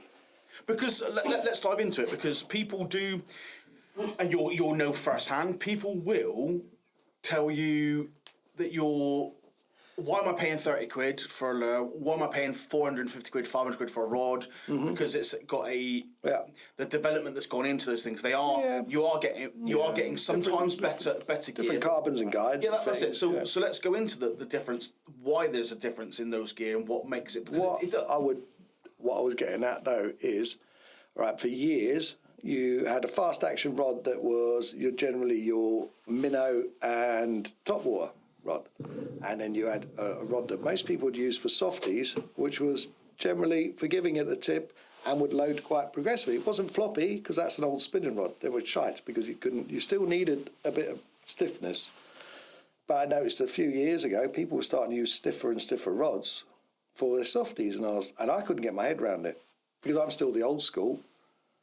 My softie would go out, and I kind of like I do a double flick half the time, pick up the slack and follow it down. That's how I was taught. That's how I've always done it. But going out with Harry, who's a lot younger than me, he's late 20s, and even some other guys, they were using their softies and they were just reeling in slow, straight retrieve. And they were slowly telling me that they wanted faster. No, I need a faster rod. And especially now that a lot more people are using weedless hooks and those dark sleepers. Yeah, super crawls, dark sleepers. You know, and even only last week, I always said what they're doing now is they want a stiff rod that's very, very sensitive. They're not doing that anymore. They are, but Why do you think it's changed so much? It's a new technique where people are. Well, not it's new to me. I mean, people have been doing that for years, but they're running their softies straight like a law, like the old cranking minnows we used to use, where it was a straight retrieve. They're running them straight along the bottom, and they're trying to keep contact just off the bottom. They lower their rod a bit and they touch the bottom, they'll just lift it up. And they want them stiff so they can feel it, because if you've got a slightly soft rod, by the time you feel it, it's too late. You've lost it. It's already in. Yeah. So and if they get a decent carbon and a decent rod and they're in tune with it, they can feel the difference between the bottom. You're always going to strike a rock sometimes. Oh, I'm sure that was a fish. But when you feel a fish, you know it is. And then, of course, popping a weedless hook out of a softie. Do you remember the Americans? We used to watch them on their bass boats, and they're fishing for their largemouth bass, and they looked like they were going to wouldn't believe. Like, you know, why do they hit that so hard? And then I thought, well, of course, they're trying to pop that hook out and set it into the hard roof of a fish with a treble. You're quite often a swipe here, or it's hooked in the scissors or in the soft lip, you know, in the top lip. But the way that they engulf a softie, they're actually swallowing it 9 times out of 10. And you're trying to get that hook that's a weed that's not even up. It's a weed hook. You're trying to set that into a hard skull. Dan Ed said that a week or two ago. I saw him. I think it was on his video he did about. And he said, you're trying to get that hook into the roof of a mouth. And I thought, yeah, I've always said you're trying to get that hook in, but I never thought, of course, the roof of the mouth is a lot harder, you know. He's right. So rods have changed because people are now wanting to tap backy wallet, where the rods I was used to selling as a softy rod, which I still sell because some people still like that sink and draw method, and you want it to be a bit, I say, like a paintbrush. You can't paint a wall with a stiff brush. To make it look good, you need a... Yeah, 100%, yeah. You know what I mean? You need that. But they do want a stiff one now because they're just literally dabbing it. Has it gone more that way now? Yeah, weirdly. But just the evolution of the sport, isn't it? But you can't use the methods and you techniques. can get an out-and-out plug-in rod, what I'd call it as a hard lure rod, and you think, oh, that's fast, I can use it for a softie. No, you can't. No, you can't, because it's different. Well, these clever bastards that make rods now have made them very sensitive all the way down. We didn't really need sensitivity in a hard lure rod. I mean, so this has been exciting the last few years, finding new rods and different techniques, and saying to people, before you say, what do you use primarily? Because everyone says, I want an all-rounder. Well, there's no all-round golf club. It's hard to say. There's no all-round golf club. No. Is there? No. There's no... Well, there is an all-round spanner, but it's shit. You know what I mean? No, but there's a reason why there's 12 golf clubs. You see it often on Facebook. Oh, I've got 170 quid, 200 quid max to spend on a rod. I need an all-rounder to do a bit of that. And they spoil off what they're doing. It's like... You could just buy a rod that will do a bit of everything, but it's going to do a bit of everything very well. If they want one, I usually say, what do you do the most? Do you do hard lures or soft lures? Oh, about half and half. I'm like, that was always hard. It's hard, isn't it? Now it's even harder, because I say, they go, oh, I'm mainly soft lures. Do you lift and draw, or do you straight retrieve? That's even splitting up now. Yeah, I like that. But it doesn't. You never used to use a stiff rod for softies years ago, and now the last few years it's become ultra fast. Yeah, and I totally. It's been a whole new learning curve for you all over again. I just bought myself one. I just got myself one because I can see the technique. I caught a couple of bass on a dark sleeper at the end of last summer, and to be honest, the fish were on before I knew they were on. They were already hooked themselves by the time I realised there was a fish on, because I had that slightly forgiving tip. I want to feel that fish take it, you know. Isn't it? I mean, and I've done it a bit. That's interesting. Now, and it's really. I said, me and Chris Lowe said, I mean, well over a year ago, that when we really tuned into the dark sleepers and the bottom baits, we'd wrasse fish for years. Yeah. Taking that wrasse method and putting it to the bass and evolving our gear around it. I mean, this year, I completely changed my tackle to fish around those methods. Yeah. And it wasn't about what I was targeting. It's purely about that method to ensure that I was getting the right tools for the job. And like I said, when you get it right and you pick the right gear, the right lines, I fucking love it. The difference is unreal. And like I said, that's sometimes hard to portray across because there are people that just want to do it all. I mean, some people are just coming in and they just want to get in law fishing. And you can confuse them. So they're as generic. Sensory overload. You have to remember, it's not everyone is as lucky as me to work in the industry and get it cheap or not have to pay for stuff. Some people are. Yeah, of course. You do have to save up loads. You know, my best-selling rod for the last 4 years is a Penn Squadron Labrax. They were $49.99. Well, me and Dennis, I think the new ones are about $69.99. I think there's 3 models. And we can sell 3 or 4 in a day. Like in the summer, we're opening boxes of 10. It does everything. For somebody that's, not even newbies. People, I just broke my quid. Oh, my rod is £100. I'm like, get one of these. And it will get you. Yeah. Kayakers love them because it's £70 if they go over the side. But you don't need to spend crazy money. But you're not going to find a cheap rod on my website because I'm not willing to post one that's cheap because it's not worth me doing it. Go to your local shop and have a wiggle. But also, I'm saying you don't need to spend. You can get a good all rounder like that. That will do a softie fine. It'll do fine. It'll do a hard law fine. It'll walk the dog with a surface law fine. It's absolutely only as you get more specific about things, and the more you get into something, you fine tune it more, don't you? You're like, this works a popper well, but I wouldn't mind one that does that better. That's why you end up with 12 golf clubs. What do you think made that rod such a good all rounder? That what would you kind think? of is right in the middle of everything. It's fast enough to work a surface law. And stiff it will cast enough, well, soft enough on the tip, and it's sensitive enough. It hasn't even got a spigot; it's a pushover, but for fucking 70. Do you think somebody designed that, or they've just made it by a happy accident? There's some. Don't know. Here's the. At that price, it sounds like a happy accident. Yeah, but it's a good one. Yeah. A very good one. I was saying it is hard for tackle dealers, and it don't have to be that. We're getting a bit arsey with Army because we a lot. A bit. That's the purist side of it, though, isn't it? That's where. Yeah, absolutely. But we've come a long way. So that was the only choice we had years ago. Of course, yeah. So and that would have been a fucking fantastic rod 20 years ago. So Aaron, can you pull up the website, please? So this is obviously Mr. Fish jersey. Some of you will be familiar with it, some of you won't be, but obviously this is Mick's site shop. I mean, this is for the lure guys that know. I mean, this is pornography right there. Done that myself. Okay. Yeah, got fuck all else to do. Never going to go fishing. That was the Sierra that I was on about. Ugly bastard there. Remember when I was on the way back and I said on the way back, there's a nice fish. Okay. Those fucking things, right? Look at the teeth on it. I know, for every one you land, you've lost 3 lures. They just snap you off. They bite. Then what happens is they either take the lure, but generally, what they're doing is they bite the leader knot. Because they're chasing little fish, so they see your leader not going, and you fuck, it's just gone. They bite there, or you'll have one on, and then you come back with just your braid, and another one has seen your leader knot dancing around, and it's bit your leader knot. They're expensive because those lures are about like £30 a pop, and you can lose like. Let's play devil's advocate here. You're a potential customer. You don't really know potentially what you want, but you have a kind of idea. How's the best way to contact you? Obviously, they can find this. They can find the Facebook group. But I mean, you're open. I know you are, but you're open to discussing with people to help them make. I've. The mad thing is, we are very, very busy. There's only me and Dennis in the shop, and Big Tony on a Saturday. Everyone needs a Big Tony. We try. Big Tony's a legend, man. And he's the smallest out of the 3 of us. That's why he's Big Tony. We try to keep it small. We fucking work hard. Anyone who thinks it's easy, it ain't easy. We make it look easy because we're so fucking good at it. Well, maybe.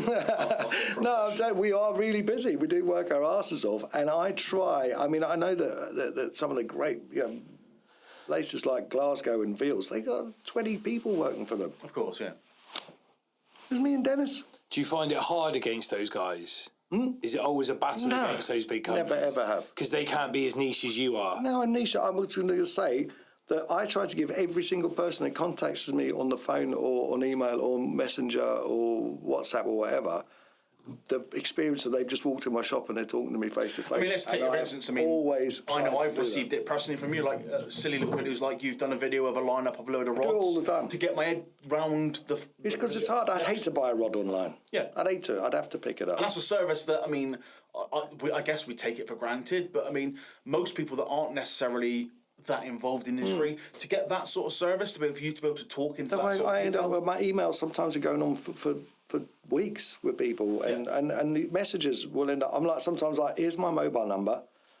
Let's just message on WhatsApp, and I can take this home. And I try to give it an online customer the experience that if they, when you're getting into something and you want all the answers. I'm trying to give them all the answers. That's all I'm trying to do. You don't need to go any further. Me and Dennis, there's 99% of whatever you're going to ask about lure fishing, we should be able to answer it. Yeah. You don't have to go any further. That's what I try to give, and I'm. But I like your honesty with it as well, because I have seen you openly say on there that actually that's probably not right. Yeah, of or course this I isn't do. the right thing to do. Of course I do. I have seen, and you're not just seeing a temporary rod flying. I don't thinking, yeah, here we go. But we refuse to sell them to some people. I have seen you. We I actually have say seen no. you put people in a totally different direction. Of course you do. And a lot of people wouldn't. They just rub their hands thinking they're going to sell a £1,000 rod and reel combo, and it's not. And Like I said before, I even tell people in the UK, try and get that locally, mate. I know you want to buy it off me, but it'd be better if you go and feel those 2 or 3 rods I've mentioned yourself. And because it's going to cost me 50 quid to post it to you. It's a 125 quid rod. It's going to cost you 175 from me. Go and get it for 120 or less nearby, and pick it up. And Do you do more online than you do out the shop? weirdly, good question. 15 years. Last year was the first time online beat it. That's why I was saying I think we're starting to make an impact. The shop's always beaten. Even trying to put people off by My telling shop them it's- for local guys is quite busy. It is quite busy, but last year the online beat it for the first time, which was like, so something's happening. Where do you see that? Do you have like an idea of what you think will happen next in it? I mean, obviously, I'm going to retire and just go fucking fishing. No, you're not. I don't know. So, I mean, because I like you, I think we're in a real good place in this industry at the minute. It's taken a long time. I actually think that the guys that are on it now are gonna be all right. I think we're going to be all right. It went through a bad slump. Do you remember about 7, maybe more, 7 to 10 years ago? The whole fish industry had that big slump. Even the suppliers were like, "Oh my god!" It was like 2 or 3 years.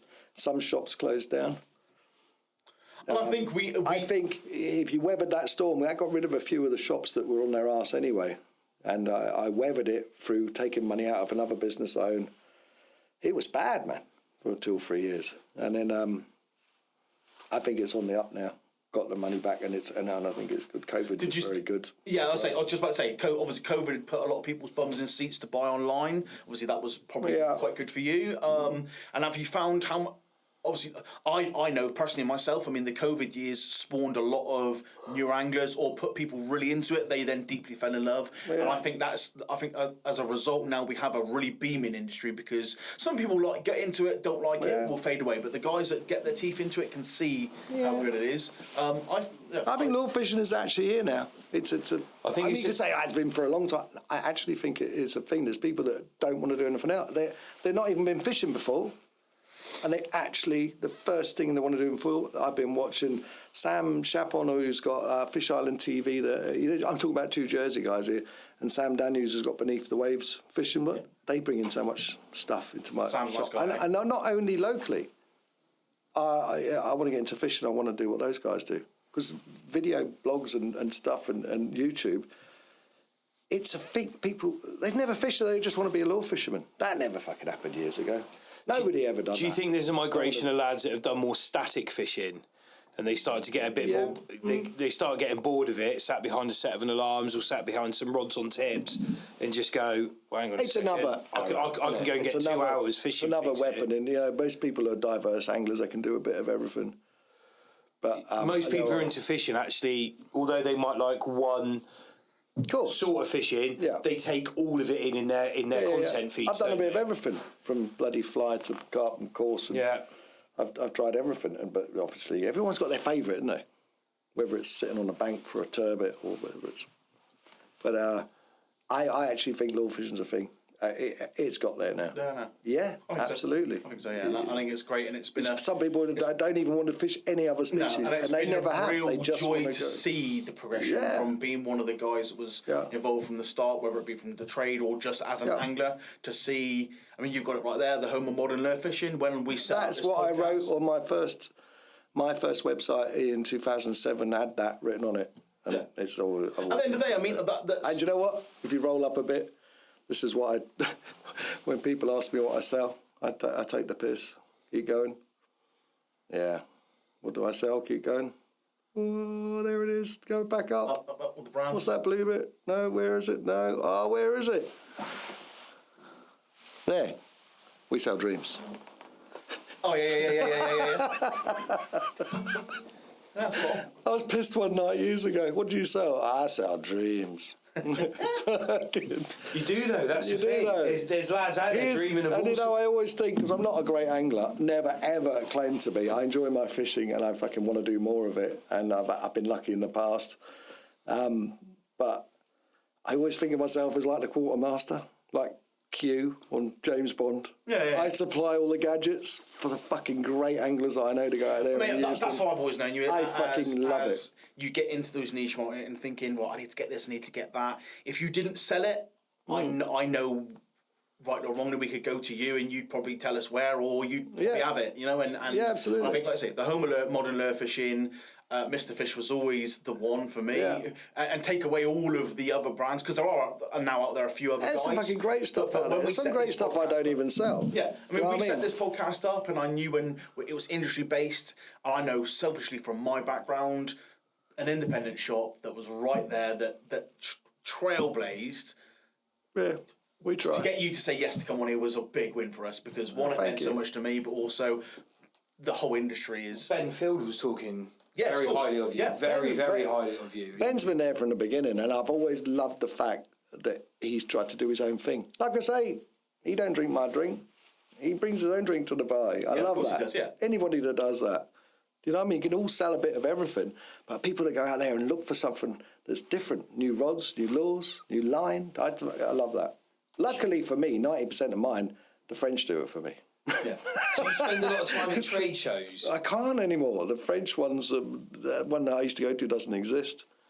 So I randomly actually pay for things, and some of them are shit, some of them are good. You just test them out and see what you think? Yeah, I buy stuff in, and just try it. I think the companies would probably send me the odd thing, but I usually I'm doing an order and I think, I'm going to try one of them, and then we'll try. Or I say to a good friend, let me know what that's like. Or in the shop, you kind of know after 25 years of selling tackle if something's good or not.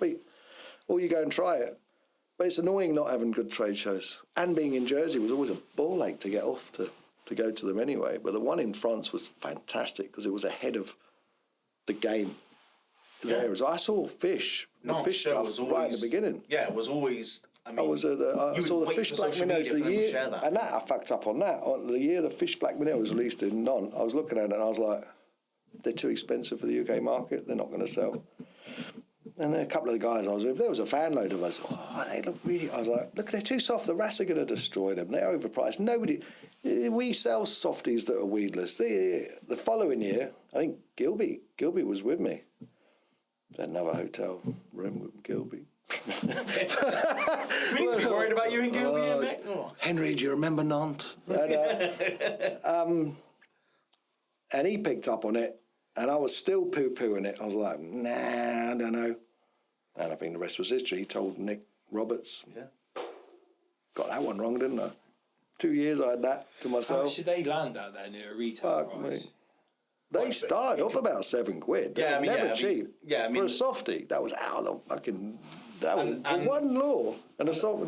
Like I said, the compound that they're made of, which is why they're so good. I see people bitching and moaning all the time. They're too soft. The reason they're so good and why they're so versatile is because of the compound of what they're made of. That is exactly what they That's are. Why they catch people don't understand it, but they are. I don't care what you say. We spoke about trailblazers earlier on. The fish black minnow was very much. Yes, there was weedless lures out there. Of course, there was. But I got that one wrong. That ultra realistic bait fish. Sell them now. Yeah. Okay, it was a. Not loads. They were right. Do you think they've gone up and then come back down a bit because other stuff? No, I think they found their place in the market. Yeah. And there's some people that just absolutely love them. There's some guys that's all they buy. We did go through spouts of them, and about 2 months ago, a month ago, we sold loads. There was something happened. Someone's talking about them because for about a month we were packing way more than we normally do. It's the beginning of the season. And I think it's like, the cycles isn't there. I mean, like you say, it only takes one blog post or one more known angler to mention something. their glue is the best glue in the fucking world. Unbelievable, isn't it? I even use it for gluing my cosplay stuff together. Put a It's few in my house. Put a few guys onto that. It's amazing stuff. Mate, it's the best super glue in the world. I've used it on wet lures and it sticks them. Yeah. You're like, oh my God, very clever how they've done that. Yeah, wicked stuff, yeah. No, I say French, you see? Yep. French stuff. Ahead of the game. Fuckers. Bloody French. Well, Mick, No, mate, we can talk till midnight. yeah, I mean... I can talk till midnight. Yeah, I mean, I must say, like I say, we've already said it at the start of this. Thank you so much for supporting us. Like I said, we are still We're quite just new to waffling. this. Is there anyone's going to watch this? It's just us three talking. Don't say that. It was a pleasure. We're trying to get people to watch it. It was a pleasure to get you involved, and thank you so much for coming on. No, thank you. Thank you. You're a legend, whether you like it or not, and always have been in the industry. So Just try to be the bloke. I want to be the guy. You know, if I phone up somewhere, I want to give the person customer service that I expect. yeah, Because I'm not a knob either. So if a customer's a bit of a knob to me, I'm like, no, I wouldn't be like that. I'd just tell them they're a knob and put the phone down. So generally, But a lot of anglers just want that, don't they? They just want to be able to have that. You want to have a conversation with somebody that actually conversation, fishes and actually has been in the tackle trade long enough that they got the answer to all their problems. Hopefully, yeah. I love someone brings in a reel that's fucked. People are like, you're never going to fix it. All the bits out. That bit there's broken. You know, because I've been in the trade so long. Phone up somebody I know. you know someone, you can get it. I have got one. I get this fucking... And I'm like, I don't need to do that. I've made no money. I've wasted my bloody time doing it. But that's what people need. Proper old-fashioned tackle shops that the guys know how to whip the eye on. They know how to fix shit. They can...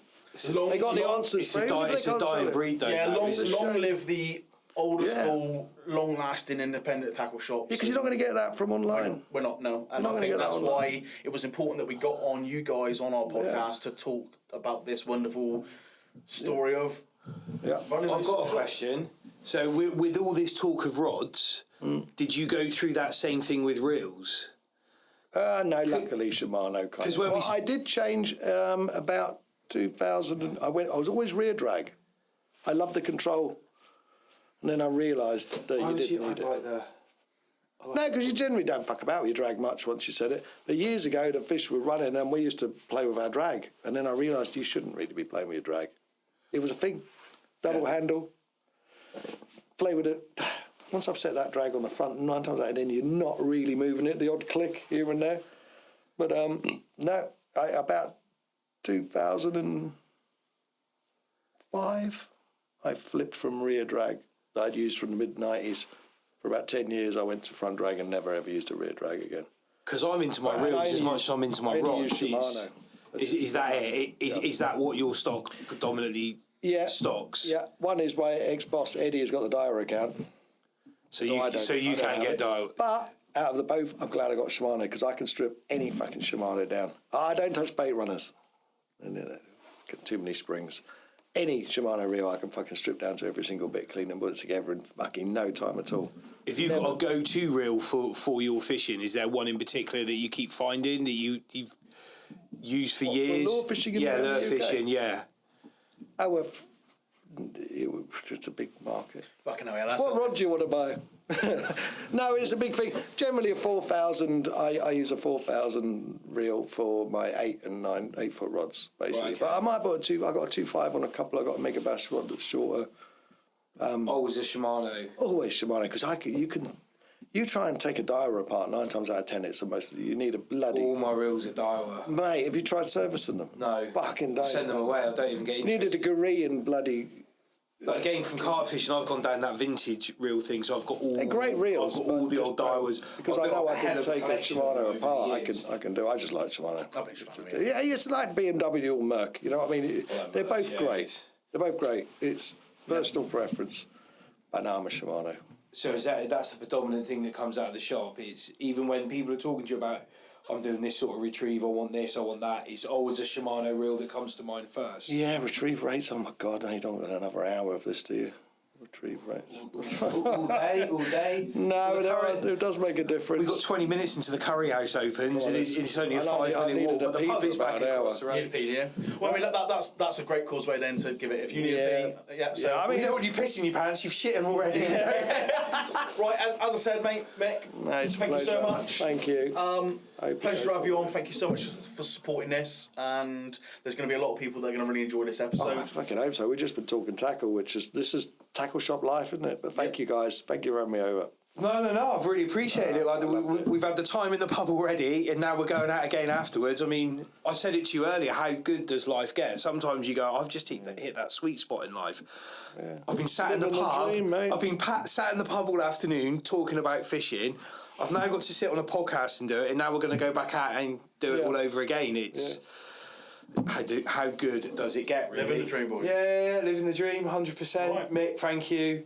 Thanks, guys. Thank you for listening. If you can go and hit that subscribe button, especially on YouTube, we could really do with some subscribers on YouTube. Like, comment, subscribe, and we're probably going to do some more giveaways anyway. Yeah, keep your eyes peeled. We've got one coming up for we're going to do. Aaron, is it Kev's next from Crusader? Are we doing Kev's? I don't know, actually. What do you mean you don't know? You're in charge here. Well, we're going to have to do it now. So the next drop is going to be Kev's from Crusader. We're going to have £100 Sidewinder bundle we're going to be giving away. I'm going over to see Sam on Thursday. To go and pick up a bundle. We're going to do another giveaway. Do you want to do one with me, with Zorus one? I've got my own range of Zorus, our colour only, because it's called Live Sand Eel. So your Pachinkos and Astories, which are our favourite lures, we had our own colour designed. Yeah, we'll do a giveaway. A little bundle of them's worth about £100. Right, so we'll do that when we launch yours in a couple of weeks' time. Then we'll do a competition. Yeah, it's like Pachinko 125, 140. Yeah, we'll drive them across your Facebook. We can do. The Live Sand Eel colour. I tried to get my own colour made in it. So I've got softies and hard lures. I'm trying to get Megabass Zonks made in it. Here we are about to go for another 20 minutes. Here we go. Basically, the Live Sand Eel was a colour that everyone wanted in Jersey, because when the longliners are using Live Sand Eel, there's one certain colour that outfishes the different colour sand eels.